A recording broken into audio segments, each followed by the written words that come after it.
Hi, I'm Shane. Today we will be discussing the age of exploration and its effects on the world then and now.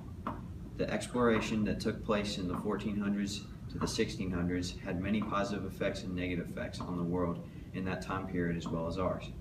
The age of exploration started around the early 1400s when Constantinople was conquered by the Ottoman Turks. The fall of this key trading center forced countries like England, Spain, France, and Portugal to find new routes to Asia if they wanted to trade with them. With the advancements in the nautical technology and the falling of land-based trade routes, many explorers attempted to find maritime routes, one of the first being Bartholomew Dias, a Portuguese nobleman and explorer who sailed around Africa but didn't get much farther and returned home.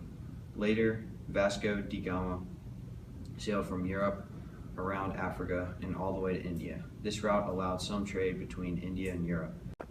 But the route was incredibly difficult to sail since there are clashing currents and immense storms around the southern tip of Africa. This prompted the one and only Christopher Columbus to attempt to sail to India. This was crazy proposition since the majority of people believed the earth was flat, but Christopher Columbus was set on trying. Finally, after receiving support from Spain, Christopher Columbus was off and eventually discovered the West Indies, aka the Americas. After people figured out the world wasn't flat, they wanted to try to sail all the way around the world. Ferdinand Magellan did this first. He too was a Portuguese sailor and explorer who led the first expedition to circumnavigate the world. Unfortunately, he was stabbed in the Philippines and his crew left him there to die, but he credited for circumnavigating the globe first. After him came Englishman Sir Francis Drake, who successfully circumnavigated the world. Let's go to the thought bubble. In the 14th, 15th, and 16th centuries, an era of exploration began in Europe. Many countries such as Spain, Portugal, France, and England sent explorers out to find ways to trade with Asia and Africa. But what would motivate someone to hop on a boat and leave their home?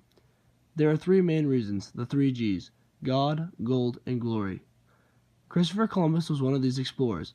He set out to find a way to India across the Atlantic, but instead found the Americas.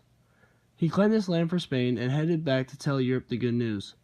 When countries like England found out about this new land, they sent settlers to claim and colonize it.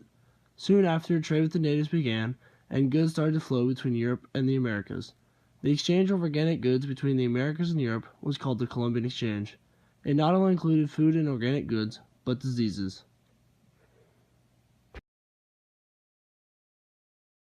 Let's go to Lane for the open letter.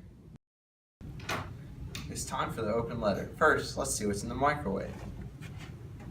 A potato. We must be talking about the Columbian Exchange.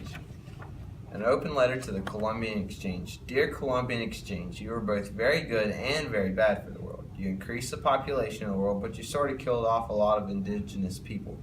You brought potatoes and corn to Europe, which grew very well, and kept a lot of people from starving. That in turn increased the population in Europe. Then you brought syphilis, which killed a lot of people. You also brought livestock to America, which was a very good thing for America because it is now a very big industry. But on the other side, you brought smallpox. Smallpox was responsible for the death of many Native Americans. So you decide, was the Columbian Exchange really beneficial or not? Best wishes, Lane. The Columbian Exchange had massive effects on Europe and the Americas. The goods from the Americas had many positive effects on Europe. For example, the introduction of potatoes and corn allowed the population of Europe to increase and soar. As many Europeans came over to the Americas and claimed land, they brought with them many diseases and infections from Europe that the Native Americans' immune systems couldn't handle. Smallpox alone killed somewhere around 70% of natives in America.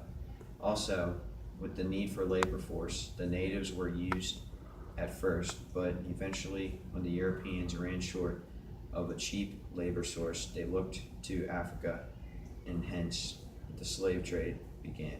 Now the slave trade was extremely immoral but the slaves provided a cheap labor source that allowed the settlers to survive and even prosper in the New World. Who knows, the early colonies may have even died away without the support of the slaves, and the America we know today may be drastically different. In the end, Europe and the colonies here in America prospered, but the Native Americans and Africans suffered greatly.